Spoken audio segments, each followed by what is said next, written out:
investiga perspectivas del comparatismo de las relaciones bilaterales entre Argentina y Brasil y tradujo al portugués las obras de Pizarnik, Mistral y Arte. Bueno, showtime. Antes que nada, quería agradecer a Mariana por la invitación, a los compañeros Gustavo, que es de la casa de donde yo vengo, y a Enzo también, que tuve la oportunidad de conocerlo en estos arreglos para esta presentación, ¿no? Quería ver, a ver, ¿se ve la pantalla que tengo para Mari? Dice espelho infinito. Para evitar o efeito de espelho infinito, não compartilhe sua tela inteira. Nossa! Como Matrix. No sé si interrumpí. No sé si vos querés probar, a ver si lo probo una vez más.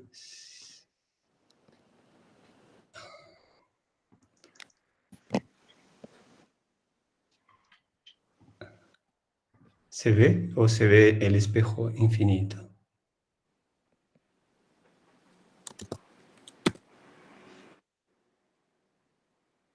Mari, dá para ver ou não? Eu não vejo nada. Não. Então, eu vou deixar que você abra ela, por favor, as imagens, e aí eu vou fechar aqui o compartilhamento, porque eu não estou conseguindo. Bueno, mientras Mariana abre el archivo con imágenes, con trechos de lo que voy a presentar, mi presentación va un poco a la trasmano de lo que propuso los coordinadores, ¿no? No voy a hablar exactamente de la traducción poética, sino más bien como de un panorama histórico, una especie de arco, considerando hay 3 o 4 periodos, episodios de esta articulación entre Argentina y Brasil, ¿no? Obviamente contemplando la cuestión de la traducción, pero no voy a entrar exactamente en los problemas teóricos de la traducción, cosa que mi colega Gustavo y Enzo creo que ellos van a desarrollar un poco más este tema, ¿no? Tengo una pantalla, una especie de PowerPoint, algo así, eso, con un poco de información con relación a este asunto, ¿no? ¿Puede pasar la primera, por favor, Mariana? Bien.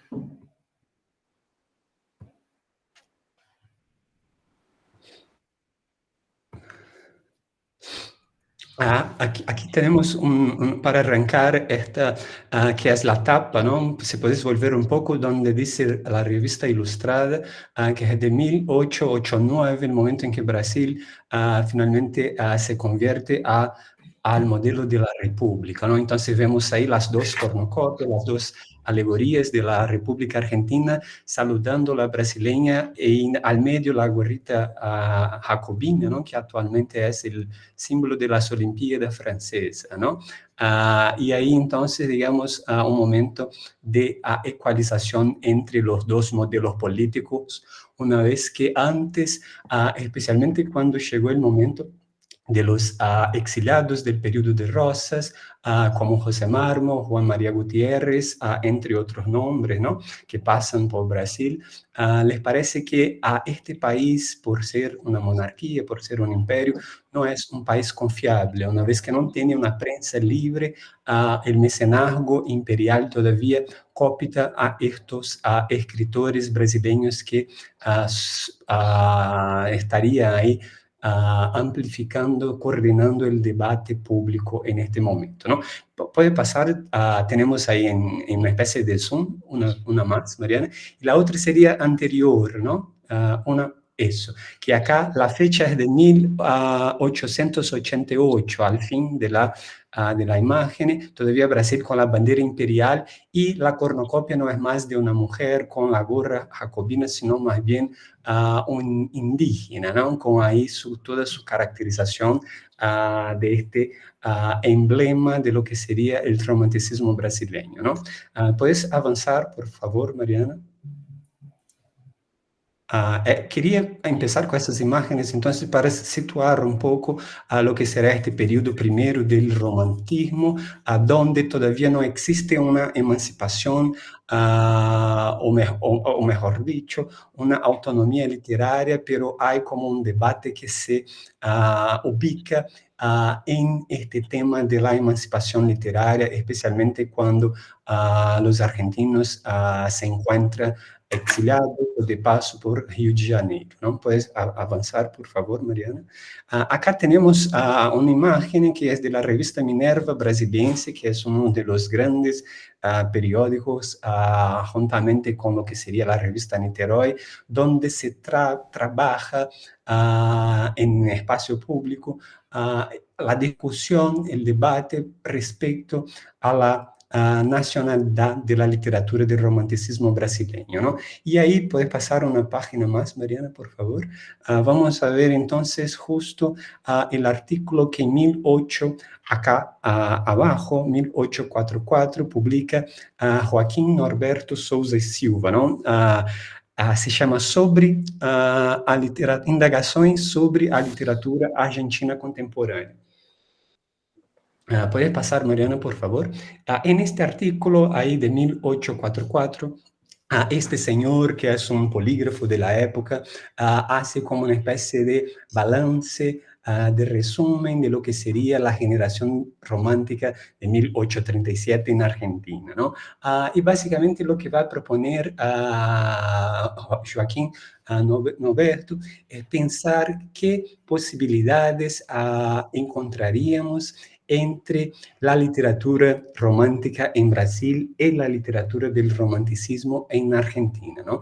Hace como una súmula de los poetas, de los próceres, y al fin encuentra la idea que Esteban Echeverría sería el Magalhães, ¿no? Gonçalves de Magalhães argentino, una vez que como un punto lateral en el romanticismo argentino por la cuestión de la gauchesca, la cautiva de Echeverría sería, digamos así, un punto de contacto intercontinental con esta tradición del indigenismo en dimensión americana, ¿no? Y básicamente lo que yo quisiera subrayar ahí en este excerto sería la idea de poner en puntos de contacto a Echeverría y Magalhães, ¿no? O sea, los dos cerebros fundantes de una teoría de los romanticismos entre los dos países, ¿no? ¿Podrías avanzar un poco más, Mariana? Y acá vemos un trecho también de la carta que Echeverría, exiliado en Montevideo, escribe a Juan María Gutiérrez, que está en el sur de Brasil, en Pelotas, ¿no? El artículo de la revista Minerva Brasiliense llega a las manos de Echeverría, y Echeverría, obvio, le gusta mucho la súmula que hace a Norberto, y escribe con la sugerencia enviada a Juan María Gutiérrez para que a Gutiérrez buscase contactos, entrase en contacto con este hombre, este polígrafo que está en Rio de Janeiro, entendiendo, digamos, un proceso de síntesis de la literatura argentina, ¿no? A Gutiérrez en ese momento no le gusta mucho porque Joaquín Norberto había depreciado Vicente López, que era muy querido a Joaquín Norberto, y ahí hay como un primer encontrón entre los dos, ¿no? La idea de que no está bien lo que Joaquín María Gutiérrez leyera de la síntesis escrita en el artículo de Joaquín Norberto. ¿Puedes pasar, por favor, Mariana?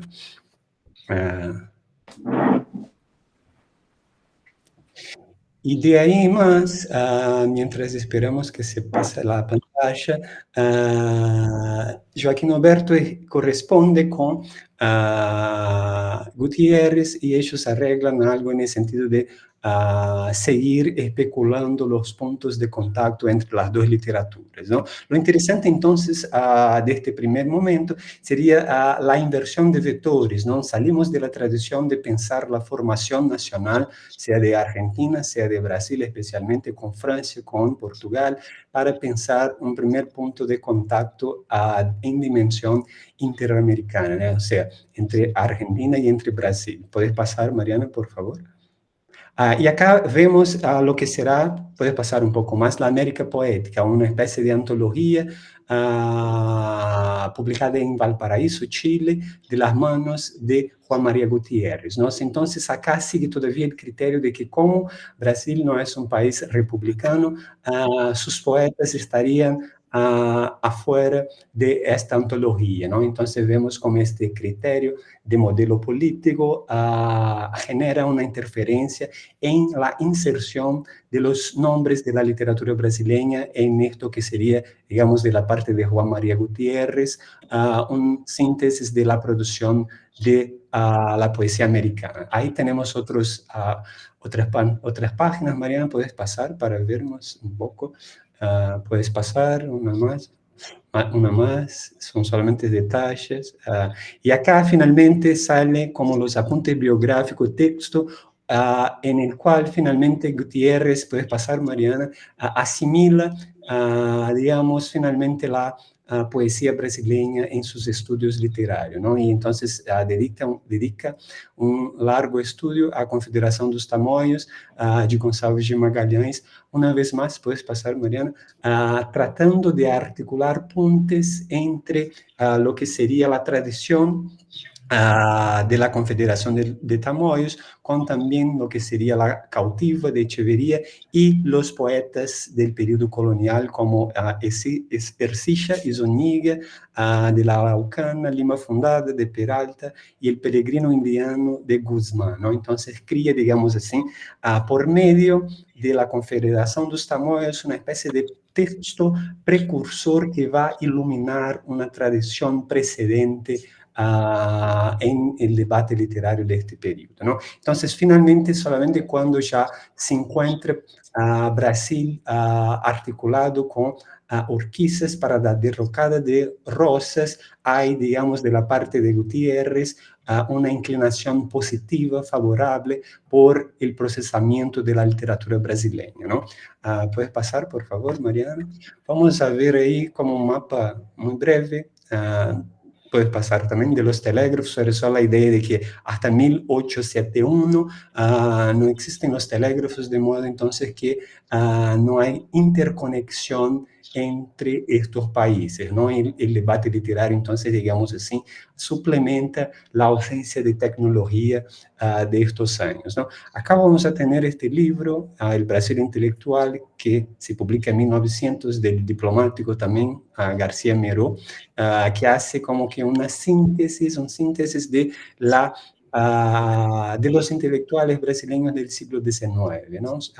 Específicamente ahí, digamos, presentando al campo letrado argentino lo que se publicaba en Brasil en el rol de los debates políticos, ¿no? Y ahí podemos avanzar, Mariana, por favor. Seguiríamos entonces con el momento 2, que sería las vanguardias, ¿no? Que en Brasil vanguardia y modernismo son sinónimos en literatura hispanoamericana, son cosas distintas, ¿no? Por eso la diferencia que me pareció interesante, ¿no? Acá en ese momento entonces vamos a tener como una especie de profesionalización de las trocas literarias. Puede pasar, Mariana, por favor, especialmente de la mano de Monteiro Lobato, que en 1919 compra los derechos de la Revista do Brasil, conjuntamente con Paulo Prado, y Manuel Gálvez también está ahí al frente de la revista Nosotros, ¿no? De modo que a lo largo de las décadas de 1920, tanto Lobato quanto Gálvez van a tratar de, por medio de la revista, llevar a cabo traducciones, ediciones mutuales de libros argentinos en Brasil y de brasileños en Argentina, ¿no? Y lo interesante también de este periodo, más allá de la profesionalización, sería que arranca las traducciones de manera más profesional, las traducciones, digamos así, de grande vulto, ¿no? De un lado tenemos Sertões de Euclides da Cunha, llevado a Argentina, y de la otra parte el Facundo de Sarmiento en camino de Brasil, ¿no? Lo interesante entonces de este cruce sería pensar cómo la figura del gaucho, con la figura del caboclo, né, do sertanejo, empiezan a armar, digamos, pontes de interpretación sociológica de tipos sociales entre estas dos literaturas, ¿no?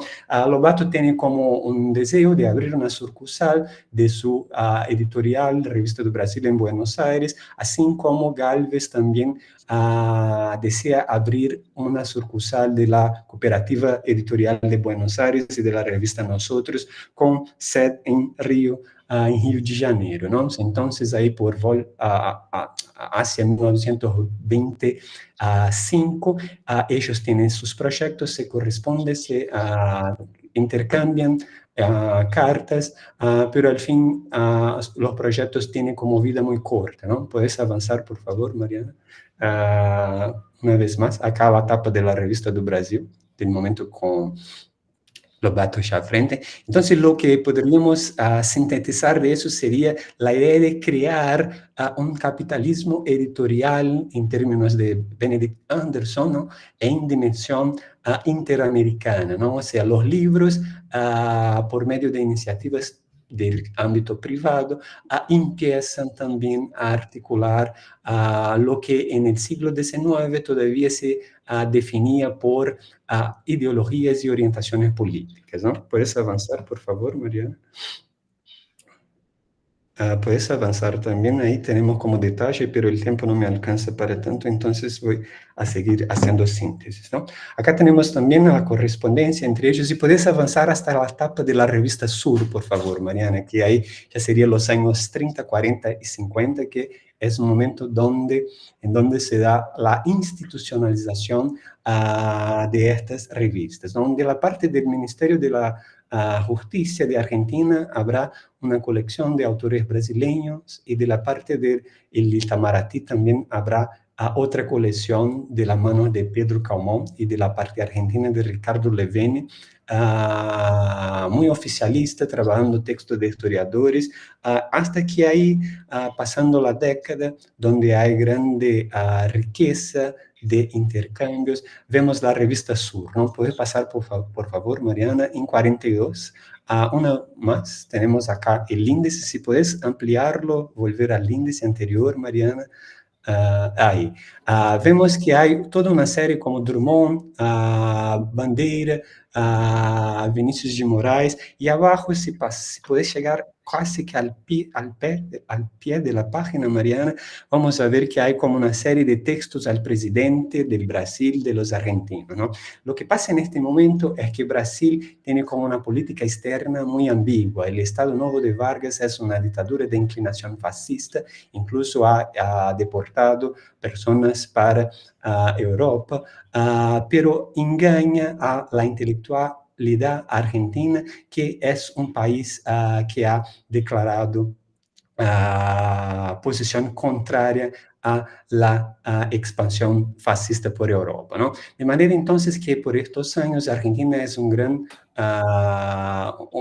gran cantera de intelectuales europeos exiliados. La intelectualidad del sur decide publicar como que de una manera estratégica este compilado dedicado a homenaje a Brasil de poetas brasileños, y además presentar como una alabanza a Getúlio Vargas, que estaría en contra del fascismo, ¿no? Pero como ya sabemos, no es exactamente así. Lo interesante entonces es pensar cómo vuelve el tema político una vez más a condicionar la producción de la literatura brasileña en Argentina, ¿no? Y si puedes avanzar entonces, Mariana, para la revista Ficción, que ella es una revista que tiene su vida en los años 40, 50. donde va a aparecer las tapas de ficción, por favor. Ahí habrá en ficción 2 números dedicados a... Puedes pasar, Mariana, la tapa de ficción, por favor. Ahí tenemos el primer, que es de 58, ya a camino de los años 60. Hay Guimarães Rosa, Carlos Drummond de Andrade, Ribeiro Couto, Clarice Lispector, una lista larga, ¿no? Puedes pasar, por favor, Mariana. Una más. Acá tenemos los títulos. En esta edición número 11 aparecen los nombres de las traductoras y de los traductores, ¿no? De textos poéticos, y aparecen a Raúl Navarro, a Aide, a Joffre, otros nombres relevantes, ¿no? Y después puedes pasar, Mariana. Tenemos otro número, el 39, de 62 también, pero de esta vez sin mencionar los nombres de los traductores, ¿no? Una otra serie con entregas de la literatura brasileña. Yo tendría un poco más para hablar, pero veo que ya usé los 20 minutos exagerados que ya producí. Pero si quieren, Mariana, puedes pasar al fin para alguien que eventualmente tenga interés. Más o menos esos son recortes de una investigación larga hasta el final, Mariana, por favor, donde hay una pantalla con ahí. Volve, por favor. De un trabajo que yo desarrollé, volve, por favor, en la Biblioteca Nacional, que contempla un poco de una manera más expandida los asuntos que he sintetizado aquí. Si quieren, en mi perfil de Academia Edu hay una versión para que descarguen a sus computadoras y ahí pueden tener como un medio menos apresurado de acompañar un poco este debate, ¿no? Les agradezco y paso la palabra a Mariana.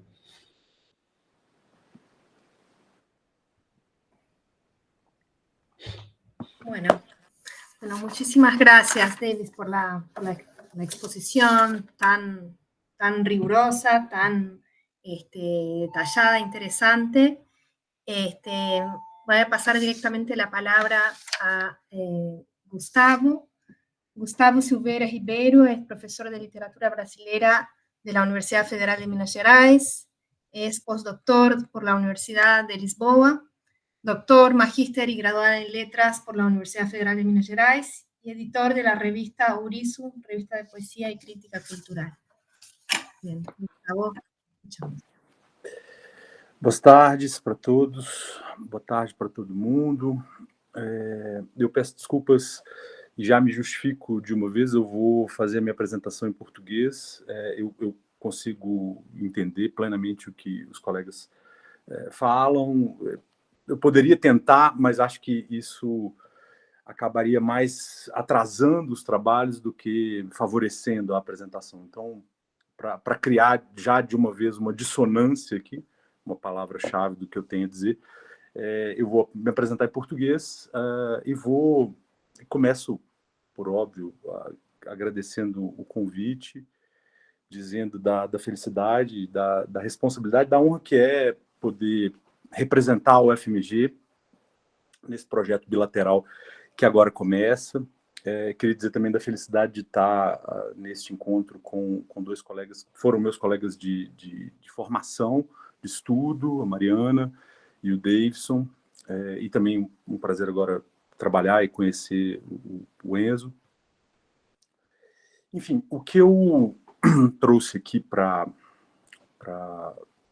o evento é, em alguma medida, uma espécie de espelho invertido, de imagem oposta e invertida do que o Davidson acabou de nos apresentar, com a qualidade do trabalho que ele sempre faz.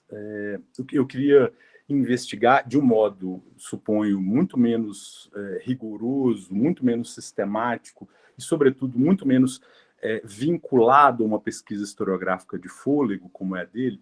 Eu queria observar numa outra época e num sentido completamente oposto ao que ele está pensando, as relações entre Brasil e Argentina do ponto de vista da tradução e do ponto de vista da circulação de textos.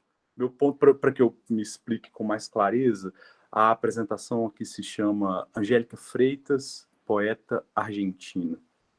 Eu vou centrar os meus esforços numa leitura do trabalho da poeta brasileira Angélica Freitas, nascida em 1973, em Pelotas, no Rio Grande do Sul, já próxima da fronteira com a Argentina e bastante imantada pela proximidade geográfica e cultural que os gaúchos brasileiros têm com os argentinos. Mas eu vou centrar os meus esforços numa leitura muito rápida da poesia da Angélica Freitas e da recepção e da tradução poética que essa poeta tem feito de autores argentinos, sobretudo de uma poeta em especial, a Susana Tenome.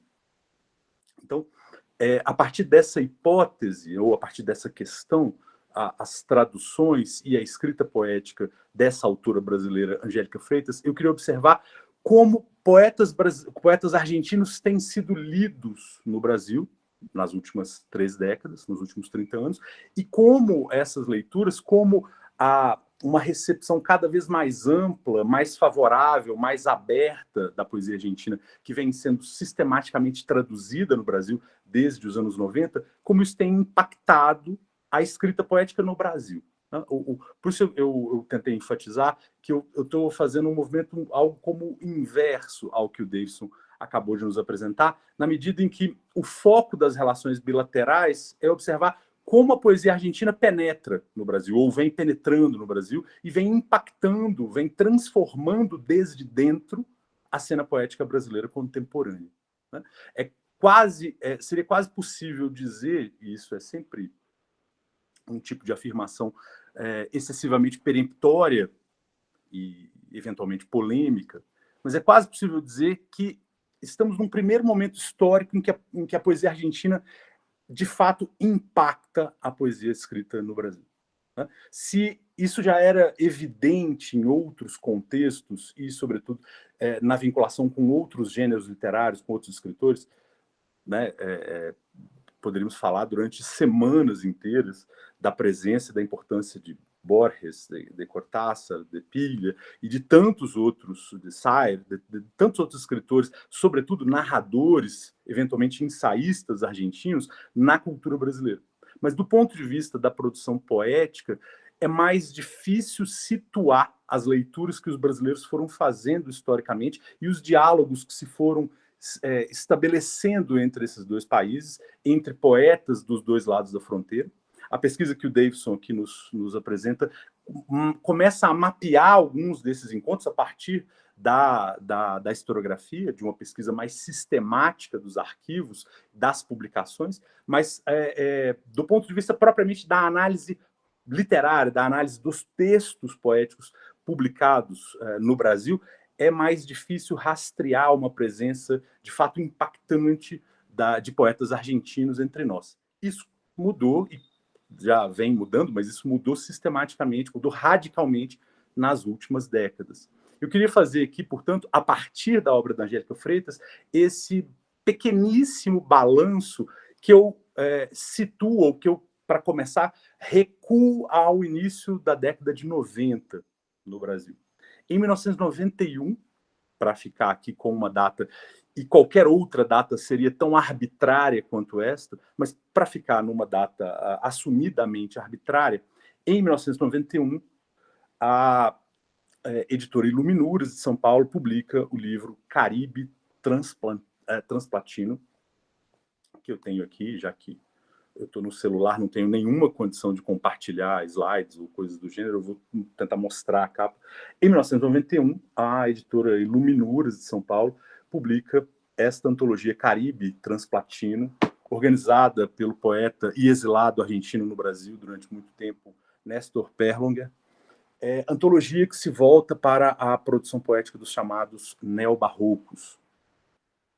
Essa antologia foi traduzida pela poeta Josely Viana Batista, e o trabalho é publicado em 1991, assume um protagonismo e começa a divulgar de modo mais sistemático a produção poética argentina e latino-americana, não só argentina, mas com foco em alguns autores argentinos, começa a divulgar a produção poética argentina no Brasil e começa a impor uma certa sensibilidade argentina na produção poética brasileira feita a partir de então. Sobretudo, e aqui é um caso que eu queria registrar, na obra da própria Josely Viana Batista.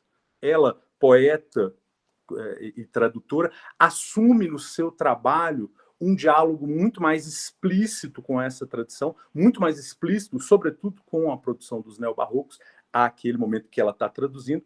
E aqui, nessa chave de poetas tradutores que assumem a tarefa de traduzir, mas de também receber o trabalho dos argentinos na sua obra poética, é nesse enclave que eu queria começar a minha exposição para chegar a Angélica Freitas. Se em 1991 nós temos esse marco, uma antologia organizada pelo Perlonger, traduzida pela Josely Viana Batista, 4 anos depois chega ao Brasil com um atraso de àquela altura, quase meio século, chega ao Brasil o livro-chave experimental de Olivério Girondo, La Masmédula, no Brasil traduzido e conhecido como A Pupila do Zero, traduzido e publicado no Brasil em 1995 pela mesma editora de São Paulo, a Iluminuras.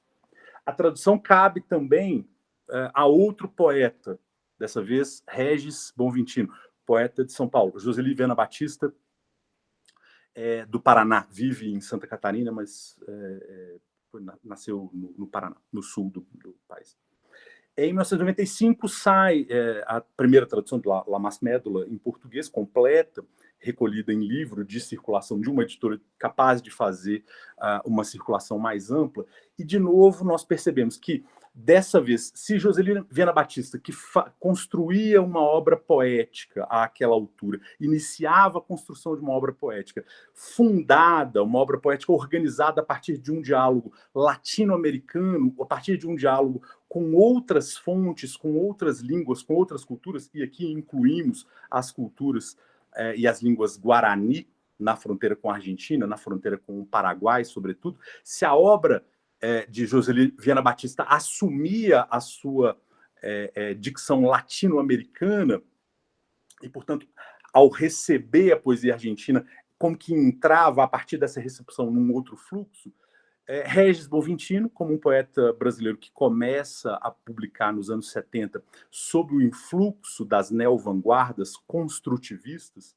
Regis surge nos anos 70 como um poeta jovem ainda ligado ao espectro criativo, formal, rigoroso, conceitual dos poetas concretos de São Paulo. Regis também é nascido e vive até hoje em São Paulo. É interessante notar que ele vai buscar no livro de Girondo, de 1954, um eco vanguardista e experimental que ainda faltava no paideuma geral, ou seja, na grande constelação de textos experimentais que vinha balizando as tentativas de renovação da linguagem poética no Brasil, movimento iniciado, impulso dado ainda nos anos 50 com os poetas concretos de São Paulo, que eram criadores, poetas, mas eram, sobretudo, tradutores, e que buscavam em James Joyce, buscavam em Ezra Pound, buscavam em Cummings e tantos outros poetas, em Mayakovsky e tantos outros, buscavam referenciais experimentais da tradição moderna, modernista, vanguardista, com que balizar o trabalho de renovação que eles propunham da língua e da poesia brasileira. O ponto é, em 1995, num experimento ainda tardio, mas ligado ao mesmo ethos experimental e vanguardista, a poesia brasileira recebe o influxo antipoético, crítico, experimental, negativo de La Masmédula, e aqui, na obra do próprio Regis, mas também de uma série de poetas da década de 90, é possível rastrear e perceber o impacto desse livro no Brasil. É uma chegada tardia, o livro originalmente é de 54, mas só foi traduzido completo e publicado no Brasil em larga escala em 1995. Com esse preâmbulo, eu chego a 2012, quando Angélica Freitas, a poeta nascida em Pelotas, como eu antes havia referido, publica Um Útero do Tamanho de um Punho. Esse livro é o segundo livro da poeta, a sua estreia se dá em 2007, no já distante ano de 2007, pela editora Kozak Naif. Nesse seu segundo livro, também pela editora Kozak Naif de São Paulo, Um Útero é do Tamanho de um Punho, todo o estranhamento, toda a diferença, toda a singularidade, até então quase inapreensível da poesia da Angélica Freitas, que já havia se manifestado no seu primeiro livro, explode numa poética que vai alcançar relativamente um grande sucesso de público e mais uma recepção muito rarefeita, eventualmente polêmica, na crítica, que no primeiro momento tenta compreender, tenta situar este livro de nome estranho, de nome altissonante, poético, mas de nome também estranho. Um Útero é do Tamanho de um Punho. Nesse livro, lê-se, entre tantos poemas construídos em torno do humor, em torno da paródia, de um uso muito habilidoso da linguagem, centrado no recurso da paronomásia, ou seja, na intervenção cirúrgica no coração das palavras, na disposição sintática, de modo a, com pequenos acréscimos, transtornar o sentido de palavras, de versos, de imagens anteriormente sedimentadas em torno de outros significados. Nesse livro de 2012, lê-se, entre tantas outras coisas humorísticas e críticas, ligadas, muitas vezes, a um discurso feminista militante e radical, em Um Útero é do Tamanho de um Punho, lê-se, em algum momento, numa série não gratuitamente intitulada Argentina, lê-se um verso como: quando estou na Argentina, eu sou uma poeta argentina.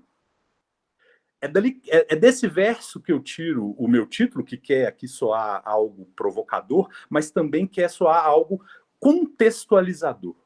Se pudesse resumir sinteticamente o meu problema, o estranhamento da poesia da Angélica Freitas, a sua capacidade de comunicação muito grande com um público leitor, sobretudo com um público mais jovem, e a sua recepção algo rarefeita e contestatória por parte de certa crítica de poesia estabelecida no Brasil, sobretudo no âmbito das universidades, se dá pelo estranhamento dessa obra em relação aos modelos da poesia feminina até então praticados no Brasil.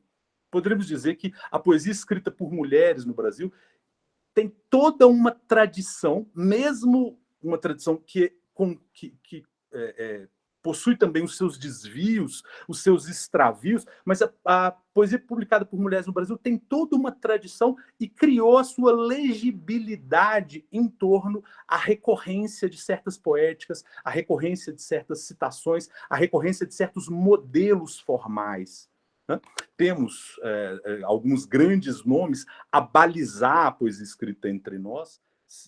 Destacaria 3 desses autores-chave, ou dessas autoras-chave. Cecília Meirelles, ainda ligada ao primeiro momento modernista no Brasil.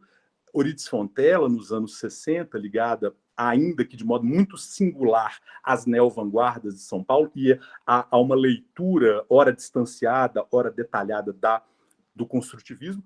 E nos anos 80, a poesia pop, a poesia ligada à chamada geração marginal, à experiência vivida e à experiência corporal que se sintetiza numa poesia muito astuta e muito difícil de aceder, mas que parece jogar com recursos fáceis de uma discursividade ligada ao mercado, à propaganda, à baixa literatura, ao baixo materialismo.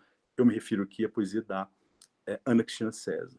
Quando surge, em 2012, Um Útero do Tamanho de um Punho, Angélica Freitas estranha e, portanto, é recebida de modo áspero por uma parte da crítica, porque a sua poesia parecia não se situar em nenhuma das tradições e em nenhuma das referências, sejam elas nacionais, sejam elas num âmbito internacional mais amplo, aos quais os críticos e os leitores já estavam acostumados a situar a produção poética de mulheres entre nós. Não só de mulheres, mas aqui eu me refiro especificamente ao recorte de gênero para situar o tamanho do estranhamento. E, claro, desde o título e desde o elemento político que atravessava esse Um Útero é do Tamanho de um Punho, a questão de gênero é incontornável, é inegável, é inextricável de toda a problemática poética que se dá em Angélica Freitas. Um útero do tamanho de um punho é um livro sobre o aborto. Um útero do tamanho de um punho é um livro que vai atravessar questões muito arraigadas, seja na linguagem poética, nos usos literários ou não da língua portuguesa, sobretudo os usos poéticos. É um livro que quer intervir diretamente nos discursos estabelecidos pela crítica, pelo jornalismo, mas também quer intervir nas trocas linguageiras do mundo cotidiano, do cidadão comum, da linguagem que subterrânea e inconscientemente circula na boca comum, circula nas casas, nas bancas de jornal, nas universidades, em lugares mais ou menos convencionais, e é a partir dessa linguagem, intervindo sobre ela, sempre com um ponto de vista de uma consciência de gênero e uma consciência política ligada ao feminismo radical, é que a Angélica Freitas vai fazer as suas intervenções e compor, a partir daí, os seus poemas muito astutos, muito engraçados, mas também, muitas vezes, desconcertantes. Ao recebê-la de modo áspero, a crítica e uma parte dos leitores no Brasil estranhou como que uma poeta surgida do nada, como que uma poeta e, sobretudo, uma poética surgida de lugares que os leitores não estavam acostumados ou não eram capazes de reconhecer. 7 anos depois, em 2019, Angélica Freitas, já uma poeta estabelecida, mesmo as polêmicas, mas, sobretudo, a larga penetração entre os leitores e as leitoras do seu livro, tornado rapidamente um fenômeno de vendas e uma espécie de marco na poesia contemporânea brasileira. 7 anos depois, já um nome estabelecido entre nós, Angélica Freitas publica pela editora Jabuticaba a tradução de Ova Completa, livro da Susana Tenon, publicado pela primeira vez na Argentina em 1987. Livro, curiosamente, marcado por uma leitura muito detalhada, muito crítica, muito astuta de La Más Médula, de Girondo.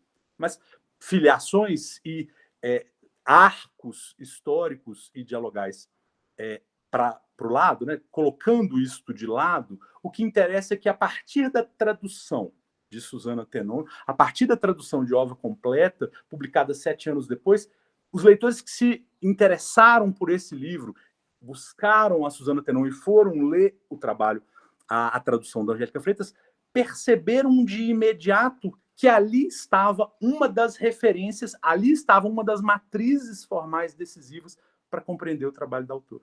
A partir dali, foi possível identificar os procedimentos formais, por exemplo, um útero do tamanho de um punho e em Ova Completa, estamos diante de livros de poemas estruturados em torno do que poderíamos definir como uma espécie de polifonia dissonante.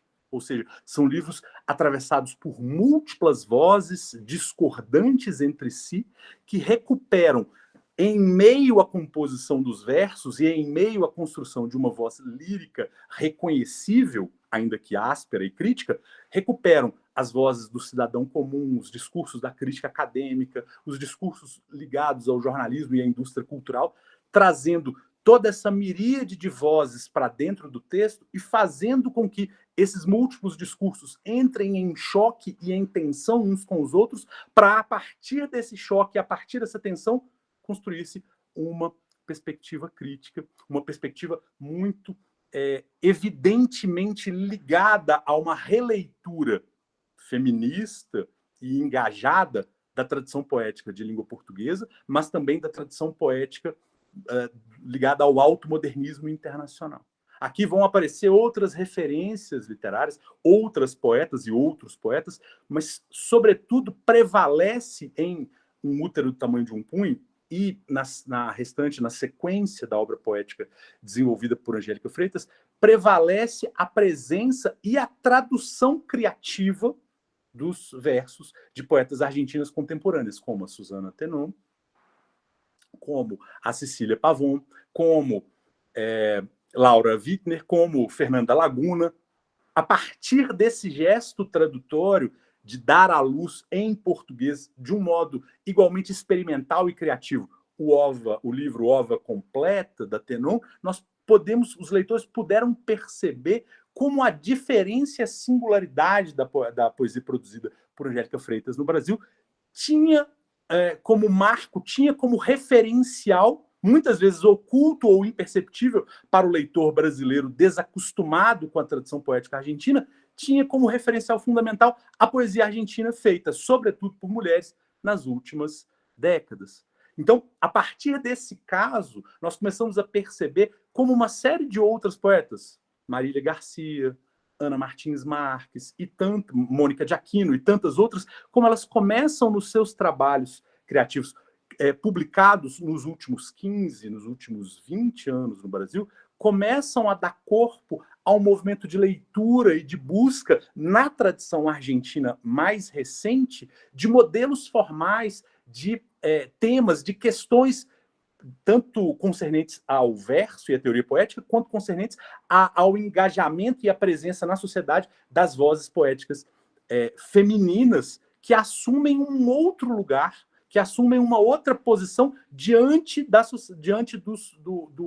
cena pública, diante dos grandes movimentos identitários, como é o caso do feminismo, dos grandes movimentos políticos de minorias, como é o caso do feminismo, mas também diante de uma série de outras questões, como, por exemplo, o tratamento poético dado à maternidade, o tratamento poético dado às lutas pelos direitos civis, sobretudo as lutas pelos direitos que passam pela vida, pelo corpo, pelos direitos das mulheres a gerir os seus direitos reprodutivos, a gerir a sua liberdade sem ser assediada ou incomodada, ou ainda a assumir o protagonismo na cena pública de esquerda com combates políticos orientados por questões que muitas vezes foram tratados de modo mais profundo ou de modo pioneiro na poesia argentina e que demoraram a chegar ou chegaram com graus rarefeitos de maturação na cena poética brasileira. A partir, portanto, desse caso da tradução que é em um útero do tamanho de um punho, o primeiro movimento de tradução não se dá na transposição dos versos da Tenon do espanhol para o português, como em 2019 ela vai fazer. A escrita mesmo do seu livro, poderíamos aqui polemicamente afirmar, Um Útero é do Tamanho de um Punho, de 2012, é a primeira tradução no Brasil da poesia de Susana Tenon.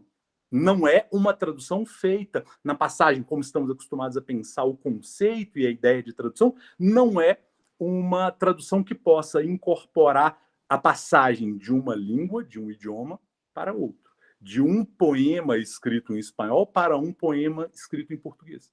Mas a publicação e a escrita, a composição mesma de Um Útero do Tamanho de um Punho, estabeleceu diálogos de tal maneira profundos, de tal maneira recorrentes com o livro e com a poesia de Susana Tenon, que podemos dizer que Angélica Freitas, ao construir um poemário completamente novo, original e singular, ela também traduziu a sua maneira, fez, portanto, uma leitura crítica, uma mediação cultural e linguística, mas também uma transposição cultural de largo alcance na composição dos seus poemas de 2012. 7 anos depois, quando ela executa o movimento propriamente tradutório, é como se a gente estivesse pela segunda vez encarando, pela segunda vez tendo a oportunidade de ler e se defrontar com questões formais, com questões poéticas, com questões políticas que se agitavam na sua poesia, mas que se agitavam também na poesia de Susana Tenon. O mesmo, ainda que em escalas diferentes, vai poder ser observado na leitura que ela, Angélica Freitas e outras das suas contemporâneas foram fazendo e continuam a fazer em poetas argentinas, como a Tamara Kemenzain, que pertence a uma outra geração, recentemente falecida, infelizmente, mas de grande alcance na cena brasileira, cujas traduções também remontam ao início dos anos 2000, a circulação de seus livros pela editora Sete Letras remonta ainda ao início dos anos 2000, a Fernanda Laguna, a Laura Wittner e a tantos outros nomes, a Cecília Pavon, já aqui mencionado. É nesse horizonte poético que eu queria situar o trabalho da tradução como a passagem de um registro, de um conjunto de temas e de soluções formais para dentro de um sistema poético literário como o brasileiro. Essa passagem é a primeira etapa ou a primeira zona da tradução poética Brasil-Argentina, e a recepção das argentinas e dos argentinos da poesia argentina publicada no Brasil, como ela vem transformando desde dentro o que se escreve no Brasil. A tradução ela mesma de livros e o exercício de comparação, o exercício de análise acurada e detalhada, o que poderia nos ocupar aqui também com igual interesse, imagino eu queria deixar para um outro momento. Eu queria apenas enunciar o problema do diálogo entre os dois países e entre as duas cenas poéticas, como um diálogo, primeiro, que se dá nessa mão. Eu não seria capaz de dizer até que ponto hoje a poesia publicada no Brasil impacta e é lida e transforma desde dentro os poetas argentinos que estão escrevendo agora. Eu saberia talvez situar um ou outro caso, mas não saberia situar em larga escala, né, numa escala mais ampla. Me faltaria leituras e condição propriamente de investigar. E eu tenho dúvida se esse impacto conhece também essa espécie de dupla via, se de fato o mesmo fenômeno poderia ser rastreado na poesia argentina das últimas 3 décadas. Eu acho que não. Daquilo que me chega e daquilo que eu leio sistematicamente da produção argentina, eu não poderia afirmar, e não afirmo com segurança, nada parecido. Mas, de todo modo, na poesia brasileira, o veio aberto pela poesia argentina recente, ele é notável, ele é uma zona de frescor, oferece um ponto de frescor, uma linha de fuga, oferece novidade para aquilo que está sendo publicado no Brasil, e abre todo um campo de estudos para quem se interessa pelas relações bilaterais entre Brasil e Argentina, relações propriamente literárias, linguísticas, idiomáticas, poéticas. Para quem se interessa por esse problema, estudar a presença da poesia argentina no Brasil nos últimos 30 anos, tem aí um prato cheio, tem aí todo um campo de ação que passa pelas vanguardas, que passa por uma constituição de um outro conceito de América Latina e de diálogos no Cone Sul, e passa também pela incorporação e pelo assumimento da importância da tradição argentina mais recente, visível naquilo que se publica, naquilo que vem sendo feito na poesia brasileira das últimas 3 décadas. Eu não sei se eu já passei do meu tempo, mas acho que já. Obrigado pela paciência dos que puderam aqui me ouvir, e obrigado de novo a Mariana e aos colegas pelo convite. Bueno, muchísimas gracias, Gustavo, por tu exposición. Me parece que el verso de Angélica Freitas que dice que ella es poeta argentina, sintetiza de algún modo y condensa todo lo que estamos para discutir, la cuestión de la traducción, ¿no? Me quedé pensando que cuando Davis fue a compartir su pantalla y apareció el efecto espejo, no fue de todo, fue una buena intervención sobre el problema. Bueno, quisiera también registrar y agradecer la presencia de Gabriela Fernández, que es arial de letras en la UNIPE, y de Viviana Larré, que es coordinadora de la carrera de letras de la UNIPE, 2 autoridades de la universidad que están acá presentes acompañando esta actividad. Bueno, paso la palabra a Enzo Diolaiti. Enzo es docente en el Departamento de Humanidades y Artes de la UNIPE, donde dicta Introducción a la Traducción en Lenguas Clásicas y Modernas, entre otras materias. Es doctorando en Letras Clásicas por la UBA, se desempeña como docente en la UBA y en el Instituto de Educación Superior número 1. Actualmente traduce al castellano la Eneida. Y Enzo muy generosamente se dispuso a aportar en esta ocasión con algunas cuestiones cruciales respecto de la traducción. Bueno, Enzo, con la palabra. Bueno, muchas gracias. Aprovecho en primer lugar para agradecer por participarme de este espacio, tanto a Mariana como a Gabriela, y a Davis y a Gustavo por compartir esta tarde con nosotros. Voy a compartir pantalla. Un segundito. Pues díganme si se ve bien. ¿Ahí se ve bien? Yo porque no los estoy viendo en este momento. Sí, se ve. Bueno, muchas gracias. Bueno, agradecerles en primer lugar y en segundo lugar disculparme porque voy a hablar de traducción poética, pero de una autora, Alejandra Pizarnik, que estudié hace mucho tiempo, casi diría que en otra vida. Como decía recién Mariana, mi microcosmos, el que habito ahora es el de las clásicas. Y voy a hablar de una lengua que tampoco es la lengua particularmente a la que yo me dedico a las lenguas clásicas, es una lengua que yo diría que sospecho, en realidad, que es la lengua portuguesa. Así que es casi como un acto de profanación que van a ver ahora, pero bueno, espero que podrá aportar algo. Titulé esta intervención como Zonas de tensión en torno a traducción poética, la forma que informa el contenido. Bueno, la traducción se dice de muchas maneras, ¿no? Parafraseando la célebre formulación metafísica de Aristóteles. Del mismo modo, múltiples son los enfoques teóricos que abordan los problemas de extrapolar un texto de un código y con él una cultura, unas coordenadas y una instancia de recepción determinadas a otro. Desde la lingüística, pasando por la teoría literaria y la comparatística, hasta la filosofía y los estudios postcoloniales y de género, por mencionar algunos, es que las operaciones implicadas en la praxis de la traducción, si bien suponen un conocimiento profundo de los sistemas lingüísticos de partida y de llegada, comportan, y de un modo especial en el campo literario, una determinada manera de leer e interpretar la obra de un autor.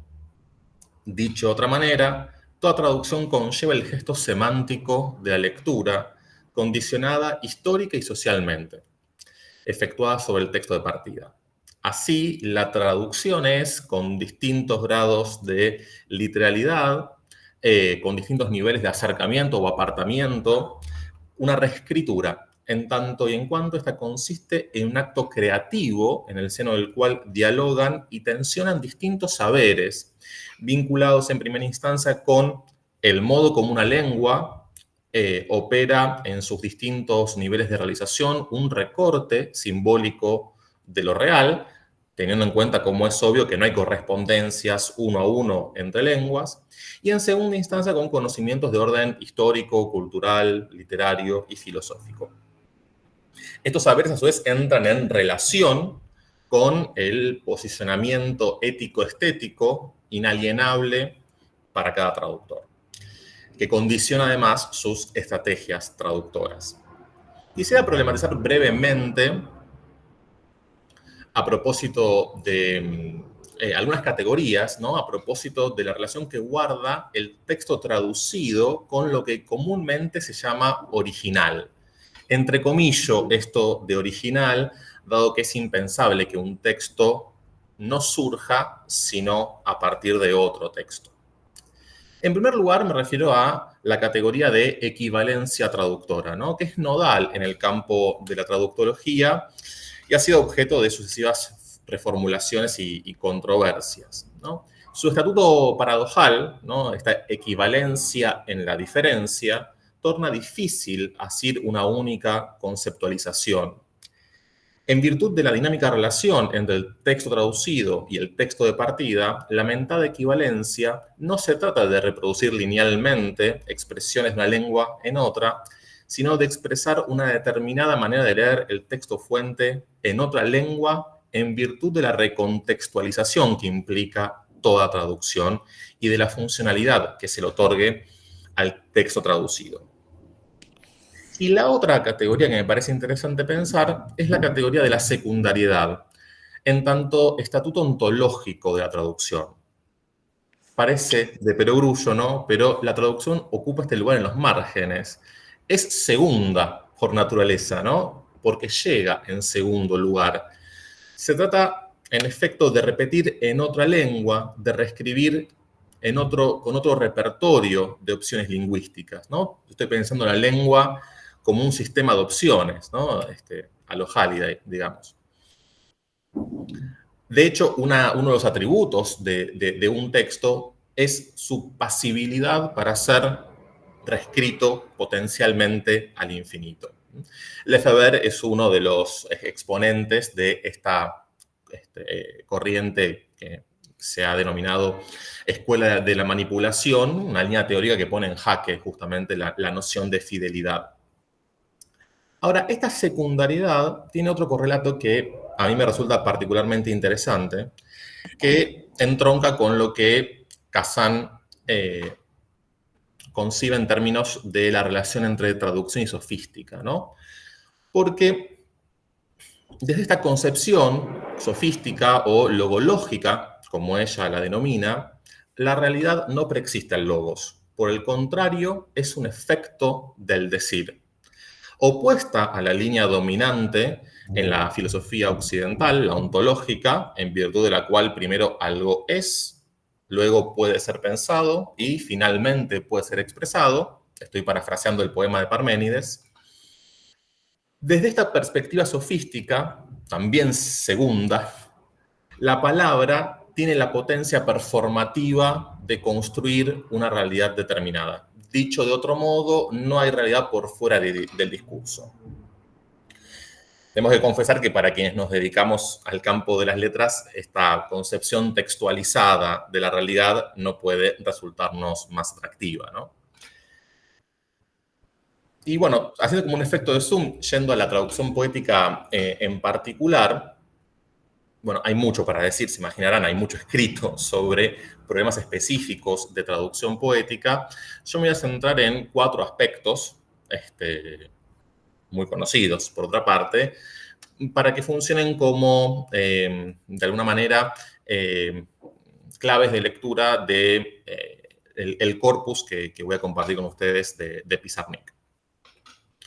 Estas 4 dimensiones, por supuesto, están estrechamente vinculadas entre sí. En primer lugar, también algo que va de suyo, el verso se configura como un espacio otro, ¿no? La palabra se encuentra alojada en una plataforma extraña, ¿no? Desarraigada de su cotidianeidad, de ese continuum prosaico.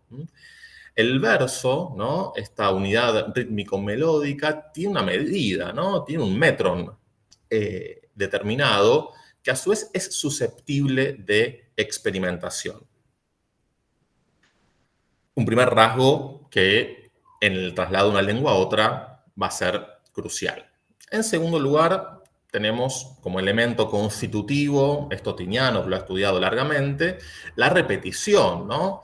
La repetición como principio constructivo de un poema, como elemento clave del ritmo de un poema, repetición que paradojalmente también emparenta la poesía con la traducción.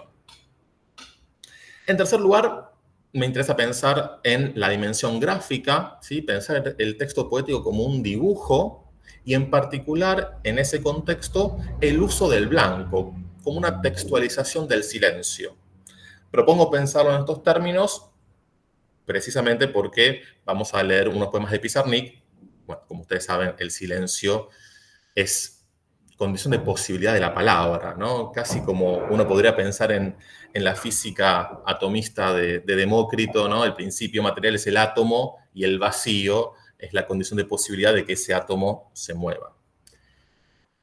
Por último, me va a interesar también la dimensión sintáctica, ¿no? Es decir, bueno, la disposición de las palabras, el ordenamiento de las palabras en la unidad del verso y un principio sintáctico básico, motor de la sintaxis, como es la recursividad.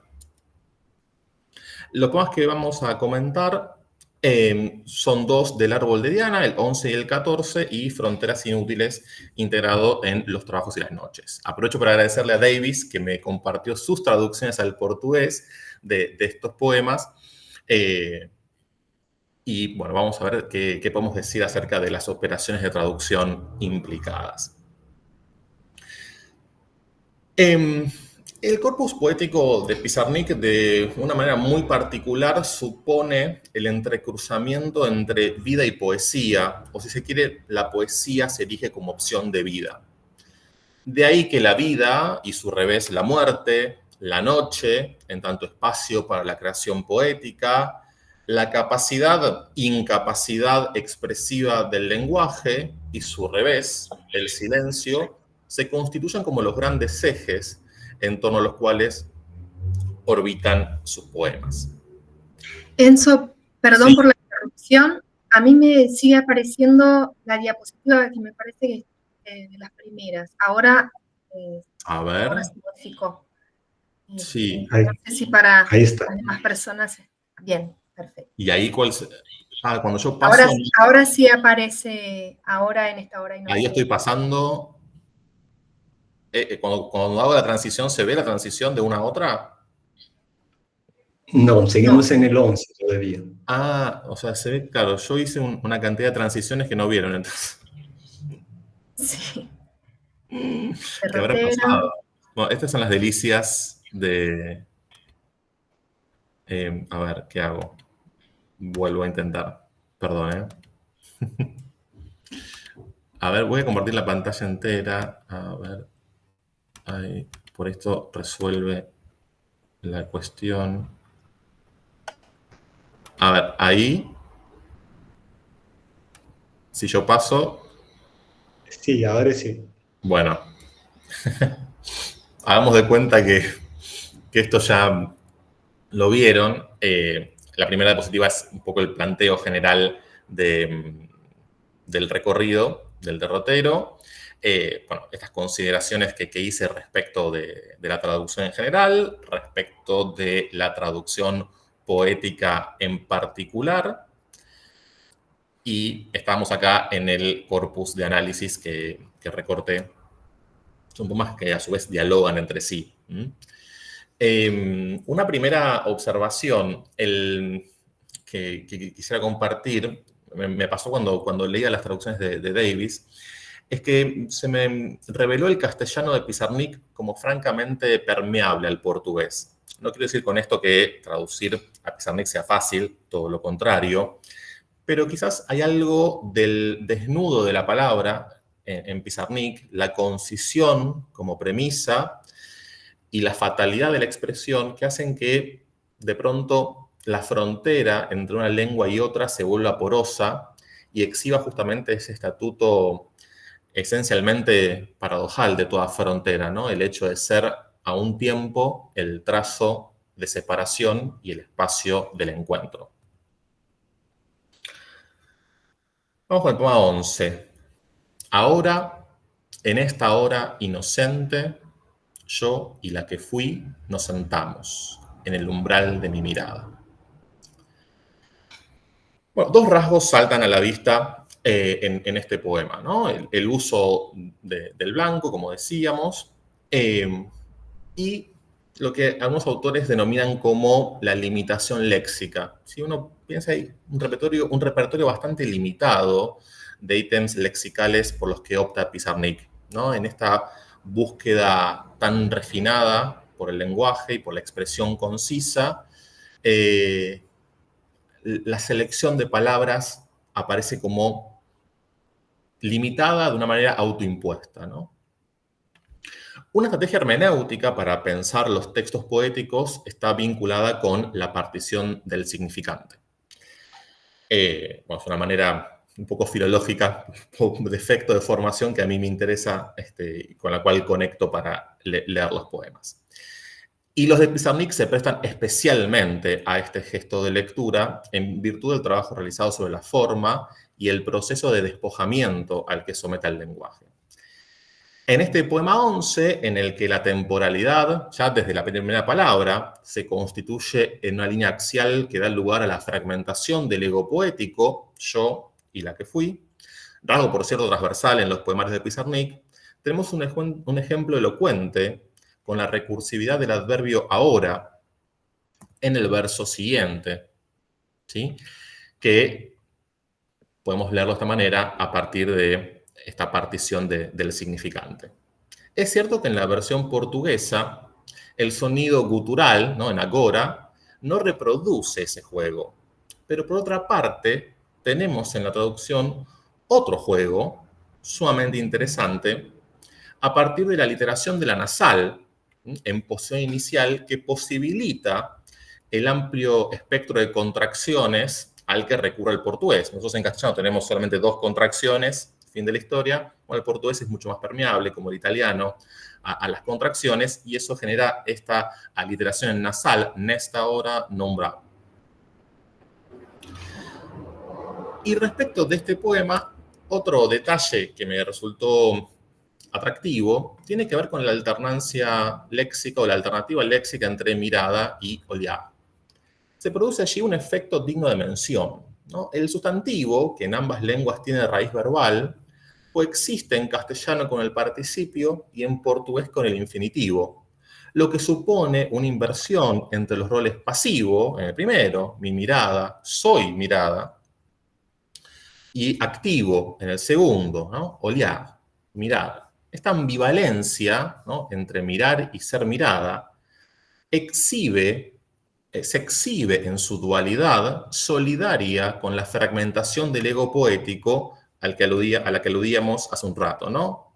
Yo y la que fui.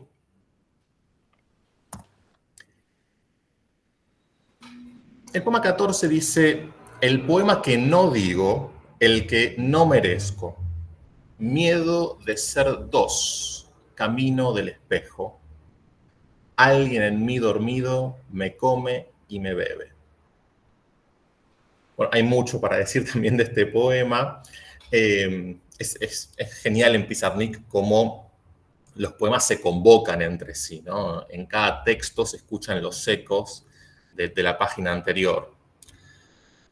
La posibilidad de creación poética se ve nuevamente puesta en crisis, ¿no? El poema que no digo, el poema que no es, y en consecuencia el ego poético se cinde, se vuelve inestable, se vuelve dos. Miedo de ser dos. Y aquí yo encuentro una clave, en la posibilidad del portugués de marcar la identidad de género a través de dúas, aspecto constitutivo en la construcción del yo poético que no habilita el castellano. Por supuesto, los estudios de género, los estudios queer, hacen del modo que cada lengua codifica las relaciones de género un aspecto central de la tarea del traductor, por dicho, de la conciencia del traductor. Y por último, fronteras inútiles. Un lugar, no digo un espacio, hablo de qué, hablo de lo que no es, hablo de lo que conozco. No el tiempo, solo todos los instantes, no el amor, no, sí, no. Un lugar de ausencia, un hilo de miserable unión. Bueno, es evidente cómo dialogan estos tres poemas a propósito de este repliegue metapoético tan característico en el corpus de Pizarnik. También es significativo otra vez el uso del espacio. Estos blancos alternados dibujan en nuestras mentes el trazo de una frontera, ¿no? No, sí, no. La polaridad enunciativa en los extremos de la cadena. Pero me detengo brevemente en dos escenas poéticas. Primero, lo que ocurre con el pronombre que, ¿no? Acá hay algo muy interesante. Y es la ambigüedad que se da en portugués con este pronombre. Porque en castellano, este pronombre enfático, interrogativo, que lleva una marca gráfica, lleva esa tilde diacrítica que permite distinguirlo precisamente del relativo. Así, este que con tilde del verso hablo de que puede responderse, llenarse de contenido con los versos siguientes. Hablo de lo que no es, hablo de lo que conozco. Ténganse en cuenta además que se trata de un que está en una posición muy marcada, ¿no? Es la única palabra del verso, está sangrado respecto del margen, hay un espacio importante. Y hay un sentido que no termina de hacerse, ¿no? Hay algo que por llenar ese que. Mientras que el portugués no recurre a una marca gráfica para desambiguar el interrogativo respecto del relativo. Habita esa indeterminación y apuesta por el contexto para su resolución. Y la otra escena, ya con esto voy cerrando, es una escena, digamos, etimológica. tiene que ver con este término, few, al final, ¿no? Este hilo de miserable unión.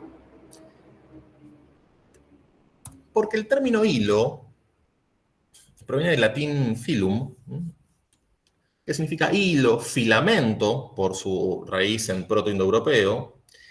Y a partir de allí uno puede entender también, porque está registrado en la antigüedad, hay un ejemplo en Cicerón, de hecho, hilo por hilo del discurso. Es decir, hay allí un salto más abstracto. Esto es muy habitual en las lenguas, ¿no? Que los primeros significados sean más concretos y después vengan, a medida que una lengua se desarrolla, sentidos más abstractos, ¿no? Hilo del discurso, entre otros usos. De modo que es un término, filum, ya desde la antigüedad, que en sentido traslaticio adquiere esta valencia metalingüística. Menciono esto porque las palabras tienen su historia y a lo largo de esa historia se van cargando de sentidos. Uno podría pensar que el significado de un ítem léxico está compuesto por haces de sentido o distintas capas o niveles que se van superponiendo a medida que transita los tiempos. Esta etimología, que en la versión portuguesa se recupera con mayor precisión a través de la aliteración del sonido fricativo inicial, ¿no? De falo. En castellano ese sonido fricativo lo perdemos porque, bueno, la fricativa inicial del latín evoluciona al castellano como una H muda de manera muy sistemática. Pasa en hablo, pasa en hilo. Bueno, acá el portugués sostiene esa fricativa inicial que permite recuperar todavía más este étimo latino. Y jugar, entonces, poner en conexión few con falo. Esta conexión me resulta particularmente elocuente en la versión portuguesa. Estos términos, puestos en relación, frontera, espacio de ausencia, hilo de miserable unión, conforman un paradigma en el poema acerca de la capacidad o incapacidad de decir, del tortuoso vínculo entre la palabra poética y el ser. Y ahora sí termino, perdón si lo hice muy largo, algunas ideas como para seguir pensando. Intenté mostrar con estos ejemplos algunas zonas de tensión en la traducción poética, allí donde el hipotexto, ese texto en la lengua de partida, y el hipertexto en la lengua meta divergen. Ahora, esta divergencia no se entiende como una resolución deficitaria de segundo grado, sino como una introducción de elementos novedosos en el horizonte de expectativas del lector. De esta manera, la forma informa el contenido, ¿no? En virtud de esta relación dialéctica, el espesor de la letra, la dimensión fónica, el uso del espacio, el silencio circundante, se constituye en clave de lectura e interpretación. Queda en evidencia, entonces, la capacidad performativa del lenguaje que está dada por los efectos de sentido que produce la ejecución de la palabra, mejor dicho, del significante. Bueno, muchas gracias. Bueno, muchísimas gracias, Enzo, por tu presentación, realmente efectivamente muy generosa y hiciste la aclaración de que no te dedicas a la lengua portuguesa, pero menos mal. Y además, muchas veces creo que el hablante no nativo se resuena y se desautomatiza cosas que el hablante nativo, incluso el más entrenado, pasan desapercibidas, ¿no? Yo tengo varias anotaciones, preguntas, provocaciones de toda suerte, pero me parece que me gustaría escuchar también y abrir un poco, circular la palabra entre las personas que han estado hasta esta hora, han esperado, y que por ahí pueden también aportar con alguna pregunta, algún comentario. Y dado que no somos numéricamente, digamos, tantas personas, me parece que podría escuchar un poco. Bien, sí, Gabriela.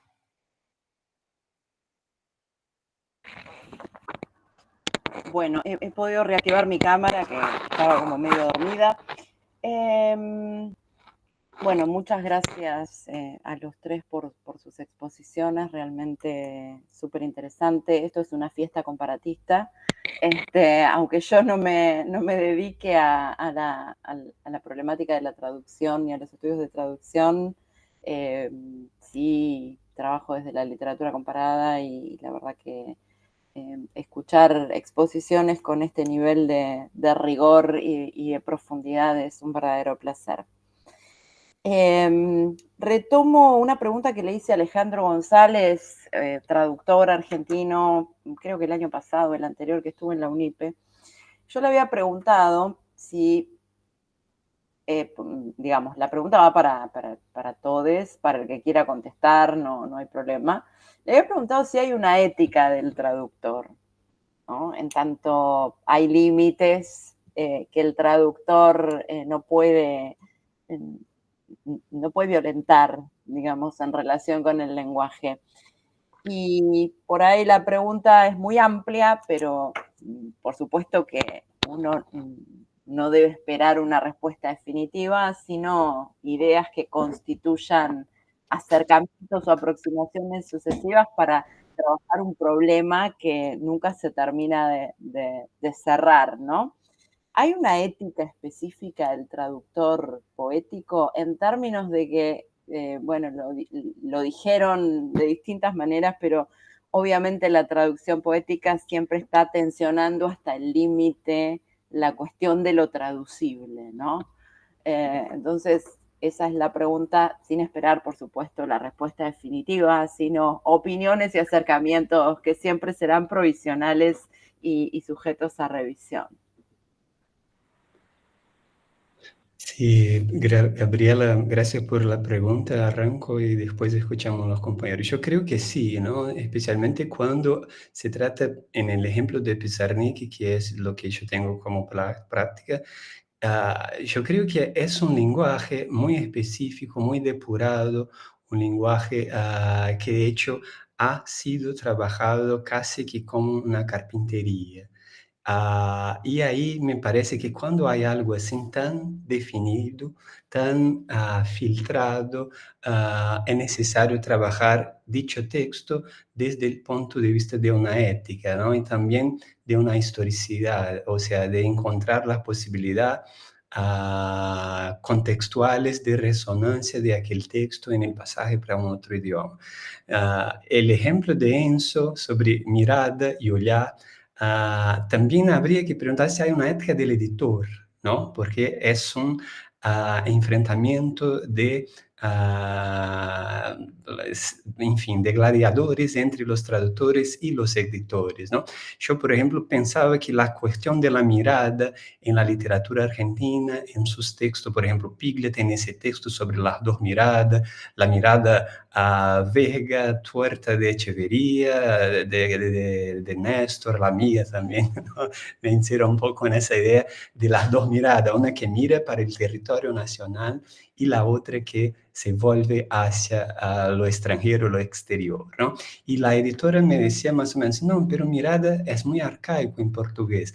Y ahí entramos en un espacio de negociación. En algún momento, cuando me pareció sumamente determinante, mantuvimos la lógica de la mirada que está en el idioma portugués, pero lo más corriente, digamos así, sería olhar, ¿no?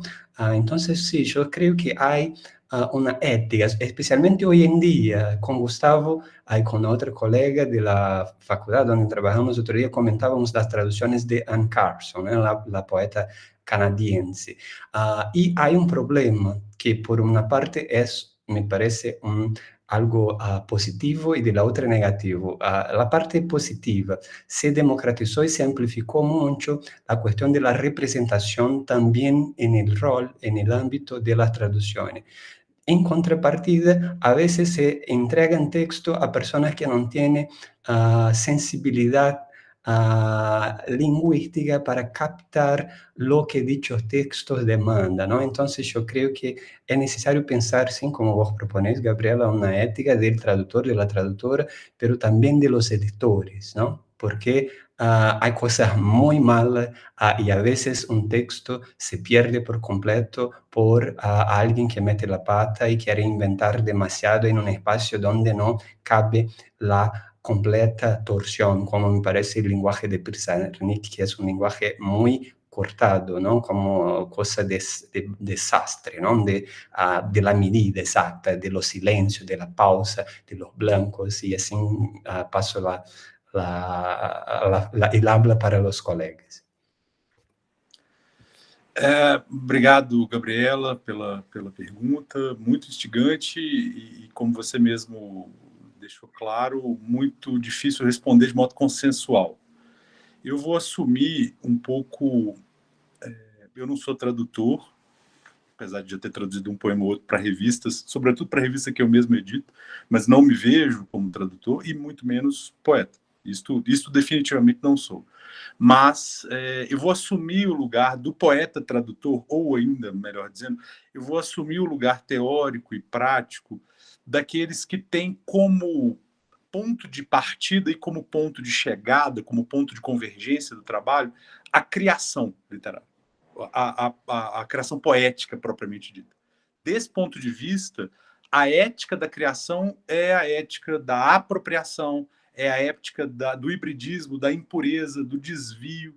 Dizendo de outro modo, é a ética contrária ao rigor filológico e ao rigor, evidentemente, histórico ou historiográfico. Né?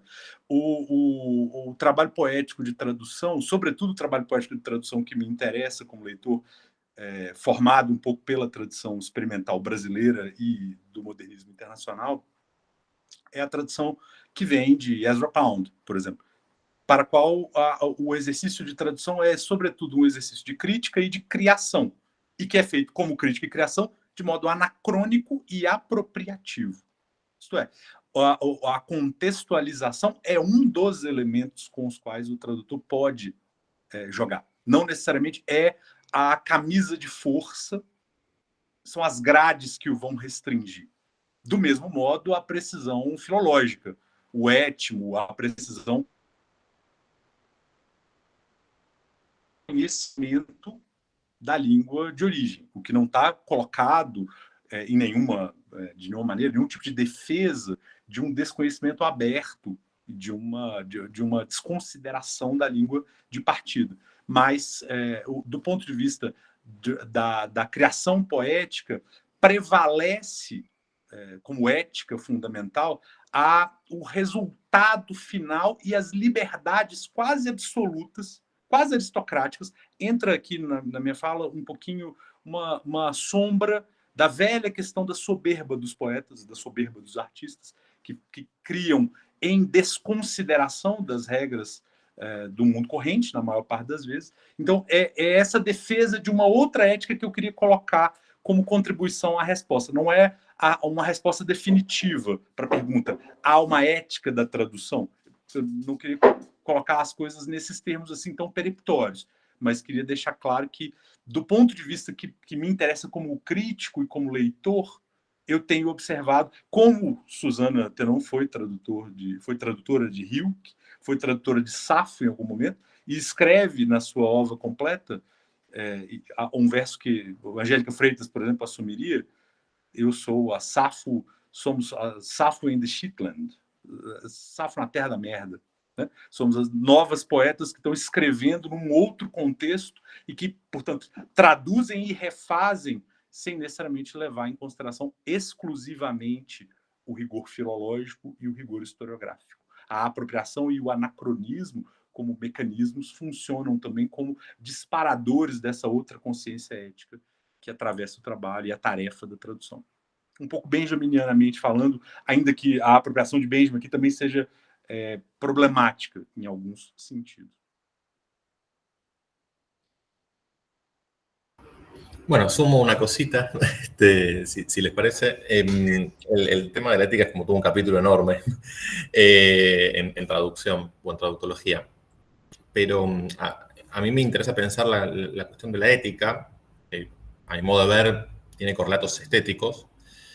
De hecho, ética y estética comparten una misma raíz. En términos de otra dicotomía de largo aliento, que es la de la visibilidad o invisibilidad del traductor, ¿no? Hay un célebre texto de Benuti a propósito, ¿no?, de la invisibilidad del traductor. Claro, cuando uno piensa la traducción como un acto creativo o creador, bueno, eso uno dice, tiene como correlato que hay una visibilización del traductor, ¿no? Hay un traductor que se erige como autor, ¿no?, y empieza a disputar allí un espacio para hacerse visible. Por contraste, hay una tradición también en la traductología, en virtud de la cual se considera que cuanto más invisible es el traductor, la traducción está más lograda, ¿no?, porque respeta más fielmente el original o deja escuchar la voz del original en esta lengua meta, esta lengua de destino. Bueno, son como estas dos tensiones que, a mi modo de ver, tienen un fuerte componente ético en tanto modo de ser, ¿sí? En tanto modo de ser de traductor, cómo se posiciona, y ese posicionamiento supone tomar una cantidad de decisiones y una cantidad de reflexionar una cantidad de aspectos y de distinto orden, quiero decir, que cuanto mayor grado de conciencia uno tenga, bueno, más podrá controlar las estrategias o las técnicas de traducción, mientras que cuanto más inconsciente uno sea, bueno, todo eso puede ocurrir sin que uno lo advierta, de modo tal que, bueno, la ética en la traducción, a mi modo de ver, tiene que ver con, fundamentalmente, ser todo lo consciente que se pueda respecto, siempre hay un límite, ¿no?, porque la conciencia no todo lo abarca, respecto a las operaciones de traducción. Claro, yo me quedé pensando, creo que entre los capítulos que menciona Enzo respecto de esa larga discusión está el famoso título de Mellonick, de Ética y Política del Traducir, en el cual Mellonick justamente lo que afirma es que si hay una ética del traductor es porque hay un sujeto, digamos, hay una ética del sujeto, y este sujeto no, digamos, no se puede separar del sujeto ético, en definitiva no se puede separar de la vida, ¿no?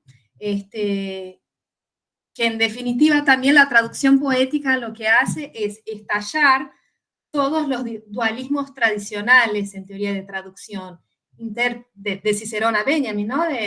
O sea, el intérprete versus el orador, la palabra versus el sentido, fidelidad, exactitud, o sea, adaptacionismos o traducción sensual, traducción literal, hasta equivalencia formal, equivalencia dinámica, digamos, todos estos dualismos que en definitiva desembocan en problemas de forma-contenido, literatura y la vida, ¿no?, en última instancia. Y lo que hace Mellonick es justamente, digamos, decir que poner en cuestión la comprensión misma del poema y de la traducción poética, no como exclusivamente la traducción de poema entendida como, digamos, la definición formal de poema, ¿no?, sino que encara el poema más bien como artes del lenguaje. Entonces, estos problemas de la supuesta traducción poética se extienden a la traducción literaria de manera más amplia, ¿no? No quisiera extenderme mucho más en el tiempo. Hay más preguntas, por ahí podríamos tomar una pregunta más, o no sé si Gabriela también quieres hacer algún comentario respecto de... yo creo que la pregunta fue muy interesante porque permite integrar varios de estos problemas, ¿no? Uno de los problemas cruciales de la traducción literaria, en particular de la traducción poética, que es que se considera algo que está a la par de la creación literaria misma, ¿no? No, les agradezco mucho. En este campo no me resta más que aprender de los especialistas, y la verdad que me gustó además la variedad de formas en que fue encarada la respuesta, ¿no? Que dan la pauta de que sí, es un problema acuciante en el terreno de la traducción y sobre todo de la traducción poética. Así que bueno, no, realmente ha sido brillante la charla, y bueno, me quedo muy conforme con la respuesta, además que, digamos, han sido súper abiertas y disidentes como corresponde, ¿no? Así que muchas gracias. Una polifonía disonante, ¿no? Podríamos decir. Bueno, no sé si alguno de los expositores quiere comentar algo más, observar algo. Me quedaba pensando al inicio de la presentación de Enzo también la cuestión, los distintos términos que se usa para hablar de la traducción, ¿no? La traducción como la idea de traslación, de pasar de un lugar al otro, la idea de versión, que es pasar de un recipiente lingüístico, o sea, pasar un pensamiento de un recipiente lingüístico al otro, y una que comentan algunos colegas de Brasil en un libro que se llama Tradução Exu, de Guilherme Gontijo Flores y André Capilé, que es la transfusión, ¿no? Como si fuera una transfusión de sangre, y algo muy corporal y de movimiento, ni hablar de otras tantas, la transcreación, transliteración, traducción como transliteración, ¿no? Que desembocan también en una comprensión quizás un poco más expandida de la idea de traducción, como la que aportaba Gustavo también, ¿no? De el mismo un traductament de un puño como una especie de traducción en acto, digamos, de creación literaria, ¿no? Bueno, si les parece, pues vamos a ir finalizando. Quedan las ganas de seguir la conversación. Yo creo que podemos crear otros espacios a futuro para seguir dialogando sobre este tema. Yo agradezco enormemente a los 3 expositores que han encarado esta tarea de una manera muy rigurosa, cauta, generosa. Muchas gracias. Gracias a las personas que han permanecido pese a los inconvenientes técnicos que tuvimos al principio. Y bueno, esperamos encontrarnos en otras oportunidades. Muchas gracias. Obrigado, tchau, tchau, abraço para todos. Gracias. Obrigado, um abraço para todo mundo. Foi um prazer. Tchau.